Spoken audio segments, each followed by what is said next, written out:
The clock on the dashboard blinked. 9:04 p.m. Nurse Emily pulled into the hospital parking lot. Rain hammered down on her small car. It sounded like 100 tiny fists pounding on the roof. A flash of lightning lit up the sky. For a second, the old hospital looked like a giant stone monster. St. Mark's Hospital.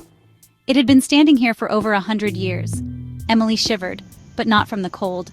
She grabbed her bag, took a deep breath, and ran through the pouring rain toward the main entrance. The wind whipped her hair across her face and tried to steal her umbrella. Inside, the hospital was strangely quiet. The usual buzz of evening visitors was gone. The hallways were mostly dark.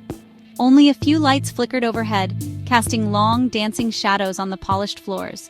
It was like the storm had scared everyone away. Emily shook the rain from her coat. The silence was heavy. It seemed to press in on her from all sides. The only sound was the distant rumble of thunder, and the drip, drip, drip of water from her own wet shoes. It was going to be a long night, a very long night. Emily walked toward the main reception desk. Her footsteps echoed in the empty lobby. The sound was loud, too loud. She felt like an intruder in a forgotten place. She passed the gift shop, its windows dark and empty. The cafeteria was closed, its chairs stacked upside down on the tables. It felt like the whole world had gone to sleep, leaving only her and the storm awake. She clutched the strap of her bag tighter. Why was she so nervous? It was just another night shift, wasn't it? The air was thick and heavy. It smelled of antiseptic and old paper. And something else. Something she couldn't quite name. It was a faint, sweet smell, like flowers left too long in a vase. She tried to ignore it. She told herself it was just her imagination working overtime. The storm was making her jumpy. The empty halls were making her feel small and alone. But a little voice in the back of her head whispered that something was different tonight. Something was not right at St. Mark's. Emily reached the main reception desk. A single lamp cast a warm yellow glow on the counter. Behind it sat Martha, a kind older woman with glasses perched on her nose. "Evening, Emily," Martha said, her voice a welcome comfort in the silence. "Nasty night out there." Emily managed a small smile. "You can say that again. Is it always this quiet when it storms?" Martha just shrugged, her eyes not leaving the crossword puzzle she was working on. Most of the staff called out, "Roads are flooding. It's just you and a few others tonight, dear. Be careful up there." Emily's smile faded. Just a few others? The hospital was huge. She turned to look at the staff assignment board on the wall. Her name was written in dry erase marker. Emily Carter, RN. Next to it, Ward 4B. That was the old wing, the one nobody liked. Underneath her name, the space for the second nurse was empty, blank. She was going to be alone in Ward 4B, a whole ward to herself. Her heart started to beat a little faster. This was not the news she wanted to hear on a stormy night like this. She tried to keep her voice steady.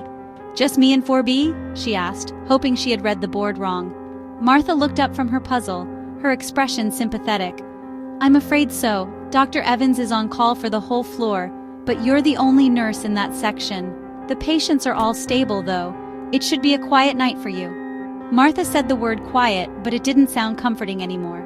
It sounded like a warning. A quiet night, in an old, empty ward, all by herself. Emily nodded slowly, trying to look braver than she felt. "Okay, well, I'd better get up there." She forced another smile, but it felt stiff on her face. She said goodbye to Martha and turned toward the elevators. The long hallway stretched out before her like a dark tunnel. At the very end, a single red exit sign glowed eerily. Each step she took seemed to echo louder than the last. The feeling of being watched returned, stronger this time. She was walking toward her ward, but it felt like she was walking into a trap. The elevator ride was slow. The old machine groaned and creaked as it climbed to the 4th floor. The lights inside flickered with every rumble of thunder. Emily watched the numbers light up one by one. 1, 2, 3. She felt a strange pressure in her ears. The air grew colder. Finally, with a loud ding, the doors slid open. She stepped out into the hallway of the 4th floor. It was even darker and quieter up here. The air was still and smelled faintly of dust and decay. It was the smell of a place that was often forgotten. Ward 4B was at the very end of the corridor. It was a long, straight walk. The floor tiles were old and cracked in places. The walls were lined with old paintings of stern-looking doctors from 100 years ago. Their eyes seemed to follow her as she walked. She kept her own eyes fixed straight ahead. "Don't look at the paintings," she told herself. "Just keep walking." But it was hard. She could feel their gazes on the back of her neck, cold, unblinking, judging her. She quickened her pace, her rubber-soled shoes squeaking softly on the linoleum. Halfway down the hall, she passed a water fountain. Drip, drip, drip. The sound was slow and steady. It was the only noise besides her own footsteps. She glanced at it as she passed. A small puddle was forming on the floor beneath it, but something was odd. The water in the puddle wasn't clear. It looked dark, almost reddish. Emily stopped. She stared at the puddle. It was probably just rust from the old pipes, she reasoned. It had to be rust. She didn't want to think about what else it could be. She forced herself to start walking again, a little faster this time. The door to Ward 4B was just ahead. It had a small circular window made of thick wired glass. As she got closer, she saw a light was on inside. A soft, pale light. That was good. It meant she wasn't walking into complete darkness.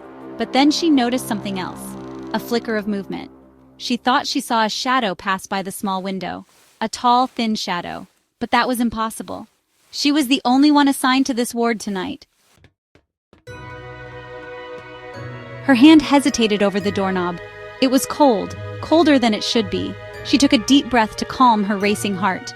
It was just a shadow, a trick of the light. The flickering hallway lamps and the lightning outside were playing tricks on her eyes. That's all it was. She was a nurse, a professional. She couldn't let an old, spooky hospital get the best of her.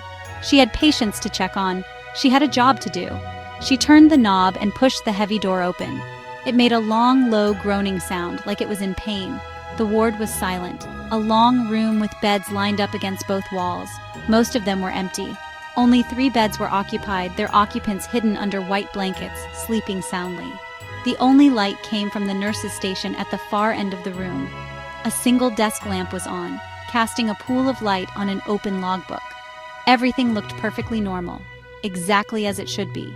The beds were neat, the floors were clean, there was no one else here. No tall, thin shadow. Emily let out a breath she didn't realize she had been holding. See? Nothing to be afraid of.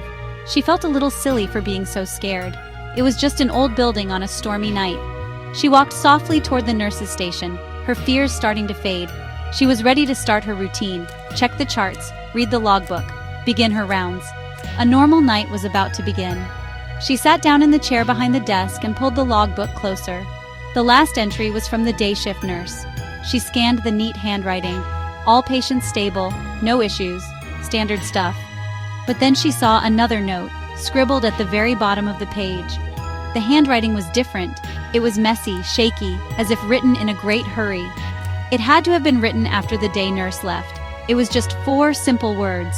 4 words that made the blood in her veins turn to ice. It said, "Don't turn your back." Suddenly, a floorboard creaked softly from the darkest corner of the room behind her. She was not alone.